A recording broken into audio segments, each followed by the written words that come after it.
ไปเดี๋ยวไปเบิ่งวิวบ้านจักเล็กจักน้อยพี่น้องปุ้ยว่านัวหัวม่วนกันบ่แม่นธรรมดาเด้อโหจัง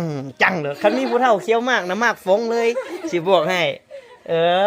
คันมีผู้เฒ่าเพิ่นเคี้ยวมากแน่นี่บอกเลยว่าน้ำมากฟงแท้หัวแอ๊กนั่นแหละสุดทางดังฟืนดังไฟบ้านสุดอีกอยู่บ้านสุดหมู่สบายขนาดโอ้เฮือนนี่อยู่จักคนนี่เฮือนนี่อ่ะ6 คนมีลูกเขย7ใช่ลูกเขยอีกโอ้ขาดองลายไปไหนกับลูกเขยนี่บ่ได้ซ้ำเพิ่นมาสู้จ้อยลูกสาวมักเนาะลูกสาว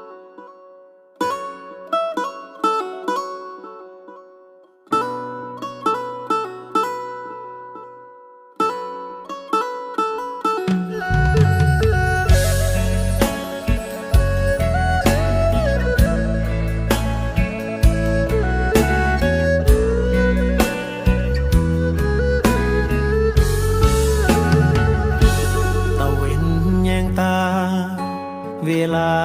6 โมงแลงบัวควายกำลังเข้าแหล่งแกว่งหางไล่ยุงในคอส่วนตัวของเฮามารับจ้างเขาอยู่เมืองบางกอกมานอนไล่ยุงในตรอกขายแห้งสู้แบบวันต่อวันทักทายสบายดีกันเนาะพี่น้องเนาะก็คือมื้อนี้พี่น้องครบรอบ2 ปีที่บ่าวแต่คำได้ติดตามน้องแก้มเนาะมื้อนี้ก็เป็นมื้อแรกเลยก็คลิปแรกที่บ่าวแต่คำเดินทางจากเมืองนากายตัวเมืองไปยังบ้านดอนเพื่อที่จะไปตามหาน้องเพิ่นเนาะซึ่งน้องแก้มนี่บ่าวแต่คำเคยถ่ายคลิปเป็นคลิปสั้นๆเนาะตอนนั้นก็บ่ได้ตั้งใจว่าสิถ่ายน้องเพิ่นคักแน่นะพี่น้องแต่ว่ากระแสตามTikTok ตามเพจมันมาแห้งเนาะมื้อนี้บ่เตียงครับก็เลยตัดสินใจว่าอาจจะเดินทางไปหาน้องเพิ่นเนาะเพื่อที่จะมอบเสื้อทั้ง2บ่เตียงคำนากายนี้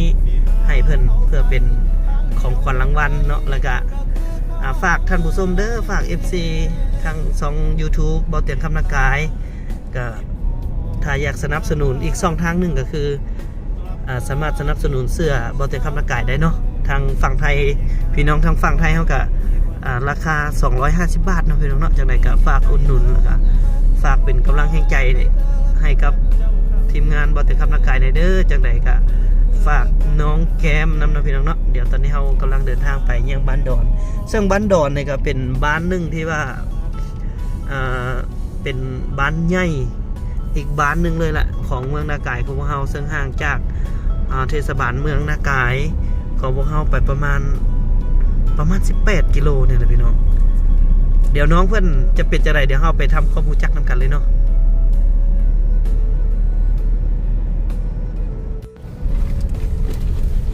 บ้านดอนฮอลเดอร์พี่น้องเดี๋ยวถามหาเฮือนน้องคุณก่อนว่าอยู่ใส่น้องนี่ฮอดบ้านดอนซึ่งเป็นเฮือนหลังไหนจังแถวโรงเรียนแม่นนี่วะเพื่อนหลังเยอะอยู่ดอกเฮือนเราไปถามมันก่อนตามหาน้องเกมเพื่อนหลังดินนี่บ่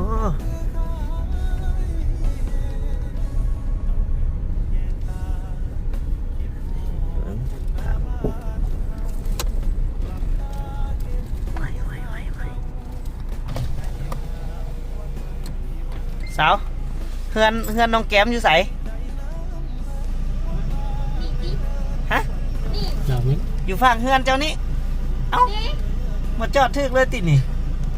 จอดรถตันอาหารเจ้าได้บ่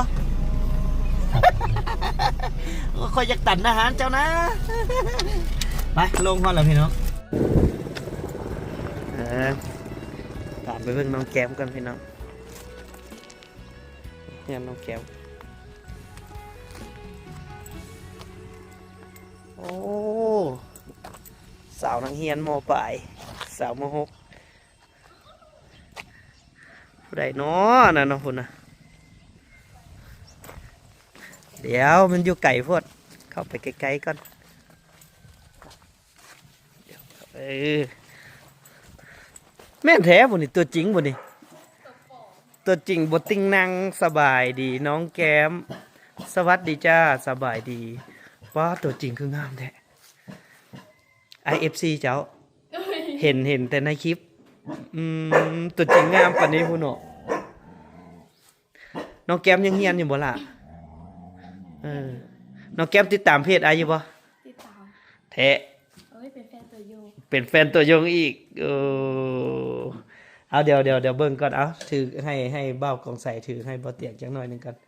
เดี๋ยวมันต้องตรวจสอบใส่มาเบิ่งก่อนเด้อมาเบิ่งก่อนว่าติดตามซำใดละเอาต้องมีหลักฐานเด้เขาไปเอาโทรศัพท์เอาโทรศัพท์ก่อนนะให้น้องแก้มไปเอาโทรศัพท์ก่อนพี่น้องสบายดีเด้ออีกครั้งหนึ่งพี่น้องนี่แนะนำให้ฮู้นางเอกบันดอนกะที่จริงอันนี้เดี๋ยวแนะนำก่อนน้องแก้มแนะนำก่อนดูว่าตัวเองสื่อนะใดเฮียนอยู่ห้องใดอยู่ห้องเฮียนใดอายุจะปีละให้น้องแก้มนำเสนอตัวเองเลยชื่อแก้วเด้ออายุ16 ปีเฮียนอยู่ม.6เฮียนอยู่ม.6ม.ใดม.ส.ใดโรงเรียนม.ส.นากายม.ส.นากายเลยพี่น้องเป็นโรงเรียนใหญ่ของเมืองเลยเป็นหยังจะไปเฮียนอยู่พุ่นคือบ่เฮียนอยู่บ้านเฮาอยู่บ้านมีแต่คนม.4มื้อนี้พิเศษเลยพี่น้องนี่เห็นบอกเสื้อคู่เสื้อคู่เพิ่นว่าโอ้ไอเตียงเลยล่ะอยากได้เสื้อไอเตียงนุ่งไปบุญสมเฮือได้นุ่งไปให้เห็นนะเด้อฮอดมื้อนั้นเปื้อนแล้วคันได้เห็นน้องแก้มกะไปบุญสมเฮือพี่น้องเข้าวงดนตรีแก้วซกไส้ได้เห็นแน่นอนได้เข้าเอาคือบ่เข้าแม่พาไปแม่บ่ให้ไปไปนะแม่หรือแม่บ่ให้ไปหรือบ่ได้ไปเลยไปตอนกลางเวียนแต่ตอนกลางคืนน่าจะบ่ได้เข้าแล้วกลับบ่ได้ไปเขาจะเต้นคักได้วงดนตรีแก้วซกไส้ตืดเลยเคยเต้นบ่ฟังลำวงศิลปะได้อยู่ในนึงเคยเข้าอันศิลปะของเฮียนบ่เคยอยู่แต่ช่วงประถมขึ้นขึ้นมาทันยุมแหละเตะบาสเป็นหันตัวเองจากศิลปะแบบอ่อนโยนอ่อนซ้อยมาเป็นนักกีฬาที่แข็งแกร่งเนาะว่าความจริงตอนเพิ่นไปเตะบาสอยู่ม.ต้นหั่นน่ะเบ้าเตียงคำคิดว่าเขาเจ้าใส่บ่าลงไปเตะว่าเขาเจ้าบ่ยานบ่าเขาเจ้าเปื้อนว่ะอีหลีจริงไอ้แนมเบิ่งมันหยังน้องผู้นี้คือใส่บ่าจนฮือฮาวัดสนามเลยนะวัดสนามเลยอาจารย์ก็ว่าโอ๊ยเอาลองให้เราใส่แน่จักหน่อยบ่าเราสิเปื้อนว่าซั่นเนาะละพักครึ่งเลยก็บ่ใส่อันเขาเอิ้นหยังลองขากลางดิเอาลองขากลางนี้แม่นแต่แม่นว่ะใส่อีกตัวนึงบ่ทันเวลามันสั้นเลือกสร้างนี่ไอเตียงมอบรางวัลให้อีกได้พี่น้องเอ้ย50,000กีบขึ้นว่า50,000 บาท50,000กีบพี่น้องก็ส่งเสริมน้องๆเนาะก็ดีใจก็สืบต่อเนาะเป็นนักกีฬาอยากให้น้องๆได้เล่นกีฬาเพื่อว่าจะได้เฮ็ดให้สุขภาพแข็งแรงพี่น้องเอ้ยเล่นกีฬาเพื่อห่างไกลจากยาเสพติดน้องๆผู้ใดที่ว่ามักเล่นกีฬานี่บ่แต่งคำชมเชยเนาะแล้วก็อยากให้น้องๆได้หันมาเล่นกีฬาให้หลายๆพี่น้องเพราะว่าการเล่นกีฬานี่ก็จะเฮ็ดให้เป็นใบหน้าใบตาให้กับประเทศชาติบ้านเมืองของเรานั่นบ่นอกจากเป็นใบหน้าใบตาให้เฮาเองให้ครอบครัวเฮาให้หมู่บ้านให้โรงเรียนแล้วก็อาจจะเป็นขั้นใหญ่ๆว่าให้เมืองให้แขวงหรือให้ประเทศน่าจะบ่ฮอดดอกน้องแก้มนี่เดี๋ยวสิให้ไปเล่นกีฬาประเภทนึงไล่ควายอยู่กลางทุ่งไปเดี๋ยวให้น้องแก้มพาไปเฮือนหมู่เนาะเฮือนหมู่สิซื้ออะไรเดี๋ยวรอติดตามเบิ่งแล้วหมู่สิอยากได้เสื้อนะเพิ่นหรือบอดเดี๋ยวรอติดตามเบิ่งคอมเมนต์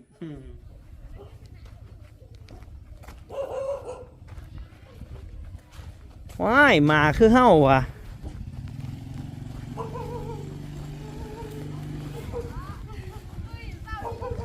ไปไสเมื่อให้หยังเฮือนอายใจ อายเฮ็ดหยังอายบ่แม่นผู้บ่าว แม่ผู้บ่าวก็อาย เอ้าอายเป็นผู้บ่าวจังอายแล้วบ่มาเวียกบ่มาลิ้นบ่ มาเล่นน้ำหมู โอ้ผู้ใดหมู่เจ้าน ายผม นางขม เจ้าได้ซื้อหยัง คือหน้าน าง หน่อย คันสั้นละอายกะเท้าเงินจะใส่ละ อยู่ทางในพุ่น โอ้คือบ่ลิ้นนำกันค่อนเอาไปซ้าย บ่ได้ เมื่อเกี่ยวเข้าวซะบ่ บ่ เมื่อเกลือหมูซะบ่ไปมาลิ้นนำกันก่อนไปมาลิ้นกันกันก่อนนางบ่อยากหูจักอายซะบ่ อยากรู้ บ่อยากลืมซะบ่ เห็นแต่ในเฟซ นั่นเราบอกมันเห็นตัวจริงแล้วก็พี่สิโป๊บปากันซ้ำสาวบันดอนละหนีเบิดยังโสดติแต่งงานละฮะโสดเสยว้าว่าความจริงเด้อย่าสมมติตัวไอ้ผู้ใดหมู่เจ้าโอ้โสดบ่หมู่เจ้า ไปถามเล่าเลย ถามเราบ่ผู้ใดเบิ่งดูมาเบิ่งดูผู้ใดเนาะเดิน เธอเดิน เธอทำให้ฉันรู้สึกเหมือนตอน14ตอนที่ฉันไปเลี้ยงควายให้เขาอยู่กลาง โมแมนสำบายดี สบายดี น้องซื้ออย่างล่ะ ซื้อขม หึ ซื้อขม ขมแท้บ่ซ้ำบ่พักกระเดาก ลัวอีก กว่าพักกระเดาอีกโอ้ยระหว่างพักกระเดาขมกับคนใจดำสิเลือกตัวใด ผักกระเดา เอ้ามันขมไหน บัวมักคนจะดำ โอ้น้องขมในเฮียนอยู่ห้องไหนล่ะ ออกเลย เศร้าละคือออกให้หยัง เอาผัว เฮ้ยจริงอะได้แล้วบ่ล่ะ ได้แล้ว เอาแล้วบาทนี้ ยุ่งละเอาแล้วเฮาสิมาให้หยังนี่ บ่น้องแก้มผัวเราสิบ่ฆ่าไอ้บ่บ่ แสดงว่าโสดโอ้ย ติด โสดผัวติดโอ้เอาเดือนละ สาวเอาวันเดือนหก สหาเอาว่างเดือน6นี้เอาบอกผัวเด้อให้เข้าใจเนี่ยไอเตียงคำมาลิ้นซื่อๆว่าสิเด้อ เลย บอกเราได้อยังให้เราหายไอ้ได้ เราก็เบิ่งไออยู่บ่ติดตามอยู่เนาะ ติดตามอยู่ ป้าบัดเราเบิ่งเมียเราว่าโสดเฮ็ดอะไร ขออนุญาตเด้อขออนุญาตเด้อเราซื้อหยังก็ บ่ บ่บอกอีกโอ้ยเอาตามใจน้องซะไปพาไอไปนั่งอยู่ในเฮือนในซานเนี่ยแสดงว่าโสดแต่น้องแก้มบ่นี่ แม่น โอ้ยยุ่งละเอาโสดแต่น้องแก้มก็โสดซะพี่น้องเอ้ยเอ็ดจังไดอันนี้ก็อันน่ะโสดแต่ตอนบ่อยู่น้ำผัวน่ะ ผัวบ่อยู่ โสดผัวบ่อยู่อีกละโอ้ยเอายอกกันเด้อพี่น้องเอ้ยอย่าถือซาให้เฮาได้คันถือคันซานี่ก็บ่ได้แล้วผิดกฎหมายแล้วเนาะน้องแก้มมานั่งสามสาวพี่มานั่งนี่พี่นางเอกเราว่าไปนั่งไก่หมูแท้ ดังวันนี้แล้วเนาะ ดังวันนี้แหละ โอ้มาดังตอนที่น้องได้ผัวแล้ว กับเบิ่งตัวเอง คันดังตอนบ่ทันได้ผัวนี่คือสิบ่เว้าหลายละ อย่าลืมแต่งให้เด้อบ่ได้แต่งหน้า โอ้บ่ได้แต่งหน้าบ่นี่ ล่าสุด หน้าสดเลยตินี่โอ้ถ้าเจ้าหน้าสดบ่เลยบ่นี่อ๋อแสดงว่ามีแต่ไอ้หน้าบ่สดเนาะหน้าตากแดดหน้าเล่หน้าดำอยู่ไอ้ฮะเดี๋ยวไอ้ถามไปสิแต่ละคนนี่เบิ่งไอ้มาดนแล้วบ่ โดนแล้ว ดนตั้งแต่บ่ทันเอาผัวแม่นบ่จนเอาผัวแล้วโอ้เอาอันเจ้าละเอาดนละ โดนแล้ว จักปีละ 4 ปีปลาย 4 ปีปลายแสดงว่ามีลูกละ ย่าง โอ้ยังบ่เอาเป็นหยัง ยังบ่พร้อม ยังบ่พร้อมที่จะเอาถอนเงินไว้จัก2 ตื้อกันเนาะจักเอาลูก ยังบ่พร้อมนั่นแหละพี่น้องเอ้ยก็ดีละอยู่แต่2ผัวเมียมันจังคือผู้บ่าวผู้สาวนี่เนาะไปทางใดก็ได้เนาะอยู่ในบ้านนี่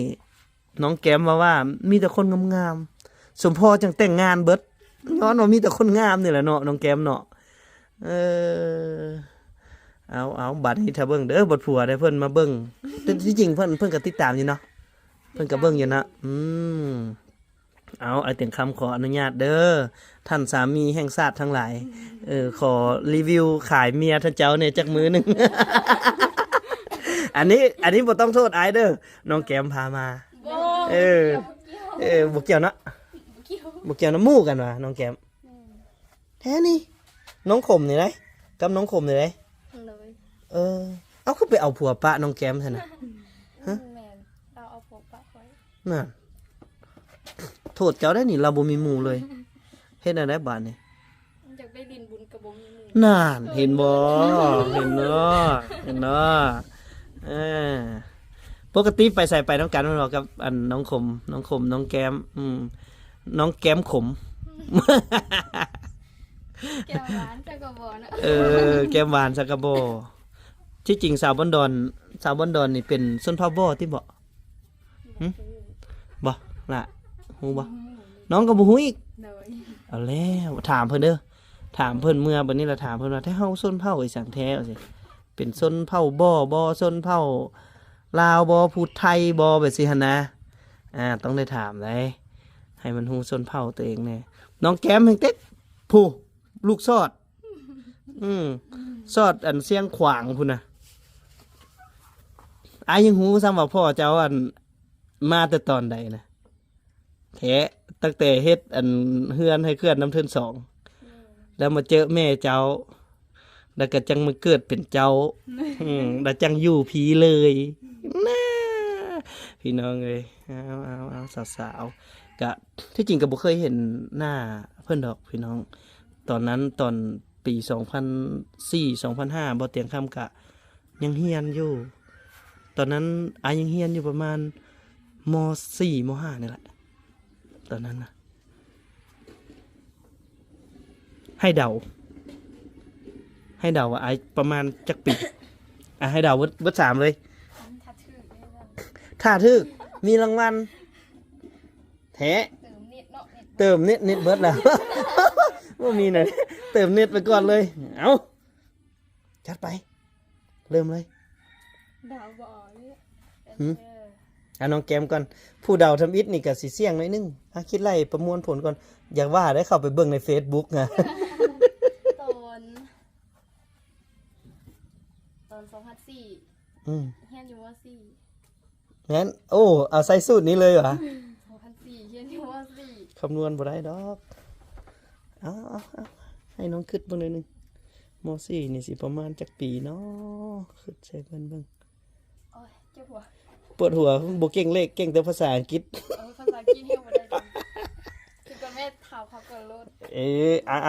คิดก่อนเดี๋ยวถามแน่ว่าอาชีพหลักๆของพวกน้องเฮ็ดหยังอยู่พี่นะ เฮ็ดให้สวน ให้สวนให้แบบใดให้แบบนำเข้านี่วะ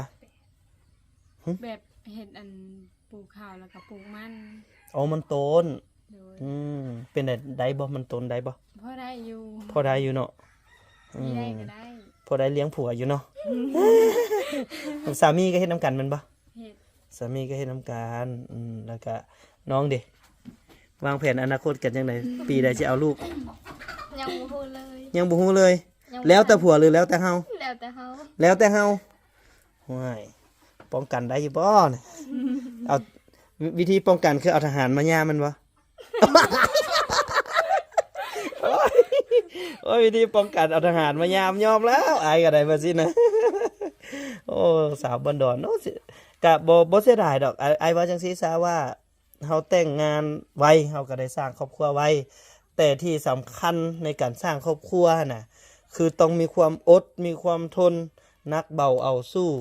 ผิดหรือแม่นก็ได้เปลี่ยนแปลงใส่กันเปลี่ยนแปลงบ่ได้ก็ต้องยอมรับเอากันให้ได้แบบซี่ได้น้องชีวิตครอบครัวแท้ไดคือลิ้นกับแขวเฮาน่ะเฮาคือเดี๋ยวมันถือกันอยู่แต่มือนึงมันก็ย่ำกันลิ้นจะเปื่อยพุ่นแหละแม่นบ่น้องแต่งงานมาน้องก่อนน้องสาวเพิ่น4 ปีเนาะ โดย ก็สิฮู้รสชาติของการมีครอบมีครัวหลายเติบม่วนอยู่แต่ก็ทุกข์อยู่ บางทีก็ถูกไล่กว่าม่วน แม่นว่ะโอ้เกือบสิบ่มีเวลาฮอด ซ้ำเซาเนาะฮู้บ่ซ้ำเซามันหยัง บ่ เอาตื่นมาก็เฮ็ดสวนผักเลย ว่าสิเฮ็ดสวนผักก็ไปเฮ็ดให้ซะก่อนเลยบ่ได้ซ้ำซาเสาหั่นแม่นบ่ โดย บางเทื่อเพิ่นเมาค้างเด้ก็บ่ได้ซ้ำเสาอีกนี่ลุกนึ่งข้าวล้างถ้วยนั่นแหละเวียกซ้ำเสาแม่นบ่ แม่ เคยบ่ซ้ำเสา เคย น่าเห็นบ่มันต้องเคยคนเฮากินตอนแรงก็มาซ้ำเสาตอนเช้าแม่นบ่ แม่ เพราะว่าเฮากินข้าวตอนแรงแล้วเฮาก็มาล้างถ้วยล้างจานตอนเช้าเด้ตื่นเช้ามาก็มาซ้ำเวียกซ้ำงานตัวนั้นน้องแก้มงงแม่นหยังวะเขาเอาเรื่องหยังวะ งงเลยน้องแก้มเอาผู้ใดเคยซ้ำเนี่ยก็คอมเมนต์มาลองเบิ่งเด้อพี่น้องเด้อที่จริงมันก็บ่แม่นเรื่องลามกสกปรกโสโครกอีหยังดอกเฮาว่าเรื่องการเฮ็ดเวียกเฮ็ดงานบ้านงานเฮือนของแม่ย่าแม่ยิ่งเนาะเดี๋ยวเว้าเพื่อให้น้องแก้มได้มีข้อคิดก่อนที่เวลาเรียนจบแล้วอีหยังก่อนที่จะอยากสร้างครอบครัวนะลองเว้าให้เราฟังดูหลังจากชีวิตโสดกับชีวิตครอบครัวเฮานี่แตกต่างกันส่ำใด แตกต่างกันหลายบ่ หลาย หลายแฮงเนาะ อย่าบอกน้องแก้วว่าถ้ายังมีอันนั้นล่ะบ่พาเอาผัว ยังมีอันใดยังมีอันนั้น เดี๋ยวเว้ารับลงคมในได้นี่ยังมีอันใดอันนั้นน่ะ ยังมีเวลา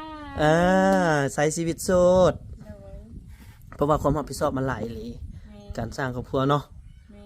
คันเฮามีลูกมีเต้าตั้งแต่คืออายนี่ลูก3แล้ว แต่บ่แม่นลูกอายจักคนใด ลูกเมีย แม่นโอ้ย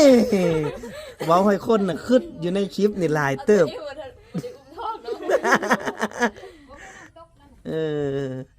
เอาอันน้องเข็มอันนี้น้องนางแก้มขมนางแก้มขมเอิ้นผู้เดียวเลยนางแก้มขม เอ้ามีคนหวยบ่ยโอ้ได้ข่าวว่าอยู่บ้านเฮาเป็นบ้านหนึงที่ว่าอยู่ใกล้อ่างแม่นบ่อยู่ใกล้อ่างเนาะเดี๋ยวก็สิรบกวนผู้ที่ว่างที่สุดพาอายไปเบิ่งผู้ที่ว่างที่สุดพาอายไปเบิ่งเพราะว่าน้องนางว่าสิเมื่อแล้วเมื่อกี้นี้เนาะน้องนางอยู่เฮือนน้องหาจักคนแท้ อยู่2ผัวเมีย ๆอยู่แต่2ผัวเมีย โดย ตอนนี้ผัวอยู่เฮือน อยู่เฮือน แล้วอายสิไปเยี่ยมเด้อเลี้ยงเป็ดเลี้ยงไก่อยู่บ่ เลี้ยง นานแต่เฮาจัดเลยลูกคนต้มน้ำ เด้อไอ้สิหารให้ซะน้องนางเป็นไก่น้องคมนี่เบิ่ง TikTok โอเคเอาเบียร์ก็ได้น้องคม เดี๋ยวมอบเวียงให้น้องแก้มก่อนซื้อน้ำก่อนเด้อไอ้เห็นอย่างละบัดนี้ไปกินเอ้ย เอาสรุปแล้วนี่คือทีมพละให้น้องๆเบิดโอ้ย FC มาด่าแท้แบบสิตายแล้วเตียงคำนัก เต็ กาม ย ใจ ว่ะเตียงคำนักกายไปแหบละถามจากความรู้สึกจากก้นบึ้งของหัวใจของพวกน้องอีหลีว่าดีใจบ่ไอมามื้อนี้ ดีใจ บ่แม่นดีใจตอนหน้าซื่อๆบ่ บ่ บัดเมื่อแล้วโอ๊ยจักสิมากับเบิ่งอายุเนาะเบิ่งอายุ ติดตามอยู่ ดีใจก็เห็น FC ทางบ้านดอนคอมเมนต์หลายอีหลีช่วงระยะนี้ที่ไอเตียงคำเอาคลิปเอารูปเอาอีหยังกันแล้วแต่ที่ลงไปนี่คือเห็น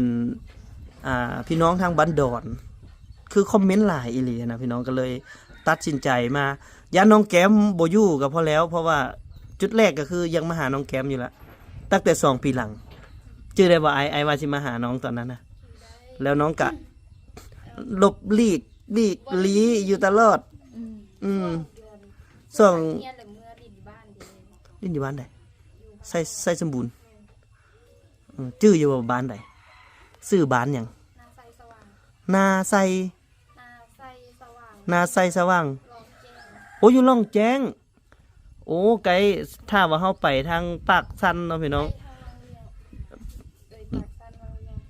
หรือว่าเข้าอยู่บ่อนบ้านให้ฮั่นเข้าไปบ่อนหั่นแหละมันสิฮอดแยกเมืองล่องแจ้งก่อนแล้วก็เมือง ไปเมืองโฮมแล้วก็ไปเมืองอนุวงศ์แล้วก็ไปเมืองล่องซานท่าโทมแถวนั้นไปเบิดแล้วบ่ชื่อบ้านตัวเองดอก บุฮู้ทางไปเลย บ่ฮู้ทางไป แต่ก่อนเป็นแขวงเชียงขวางเนาะเดี๋ยวนี้เรามาเป็นไส้สมบูรณ์แล้วงามได้น้องธรรมชาติเมืองอนุวงศ์เคยไปแล้วบ่ อยู่แต่โลแจ้งนะ อืม ม่วนได้อยู่คุณ ม่วนเพลงก็ม่วนสาวรองแกงสาวรองแกงแต่ว่ามาเกิดอยู่อันหน้ากาย ลูกสอดคิดว่าสอดมงซะดอกคือบ่น้องว่าคือบ่เนาะนี่คือสาวมงเนาะคือได้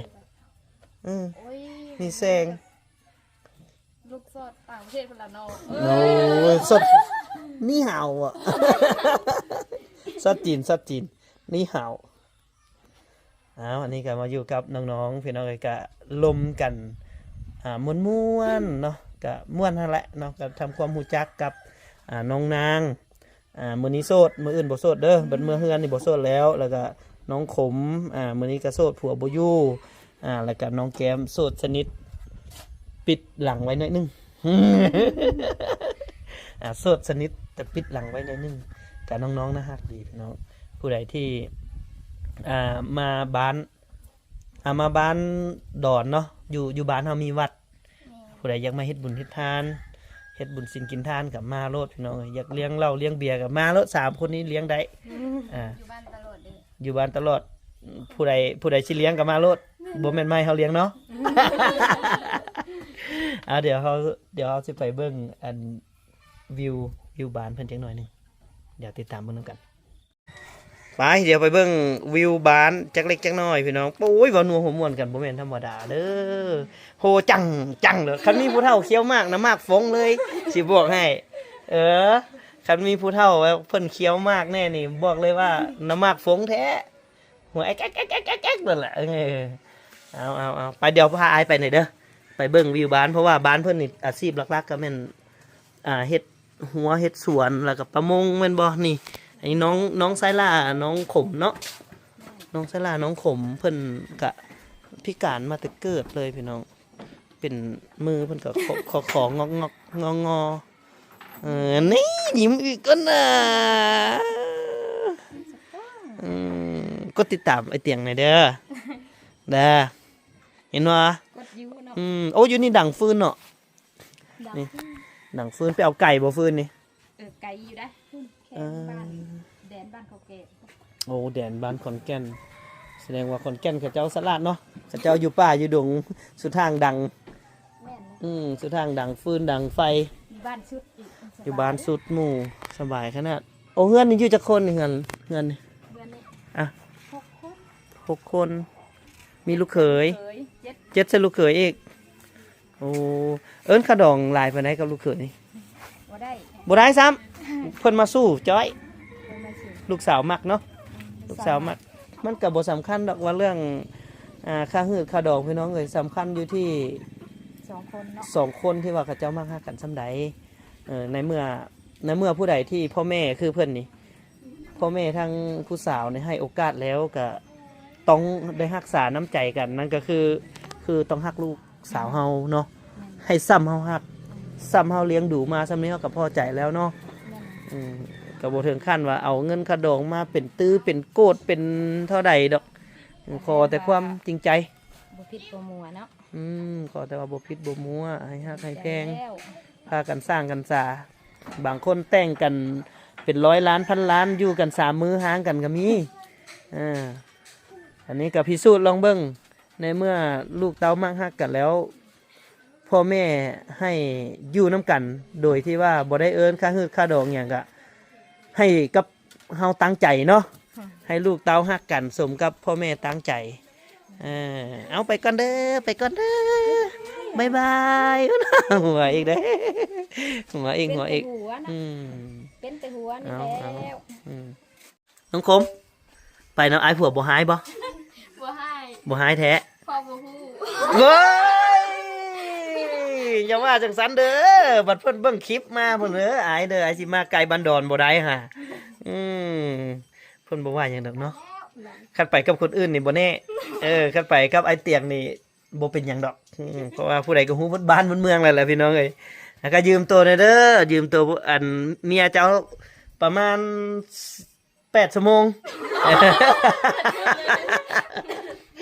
ยืมตัว8 ชั่วโมงยังมาส่งไปก็บ่ได้ไปแต่2 คนดอกนี่ก็มีน้องแก้มไปน้ำหมู่เพิ่น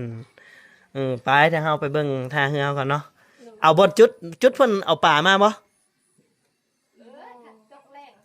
จุดนี้เพิ่นเอาป่ามาบ่จุดเฮาสิไปนี่บ่แม่นเนาะไปเบิ่งอ่างน้ำเนาะไปเบิ่งอ่างน้ำมื้อใดหาปลาได้ก็โทรหาเด้เห็นว่าก็ได้ยานแต่อ้ายมากินทรัพยากรบ้านเจ้าบ่ขอกินปิ้งปลานิ่นก็ได้วะมันจังหาง่ายแน่หาง่ายอยู่แม่นบ่ บ่ง่ายแล้วเดี๋ยวนี้เนาะ บ่ง่ายเนาะต้อง มันหลายแล้ว อ๋อน้ำมันหลายยามใดได้หลาย ยามแรก ยามแรงเอาโอเคบ่อยากถามนะน้องแก้มบ่เคยไปนะเคยแท้ บ่เคยแท้แม่นบ่อยู่เฮือนป่าก็เต้นมาใส่หม้อแล้วเนาะ แม่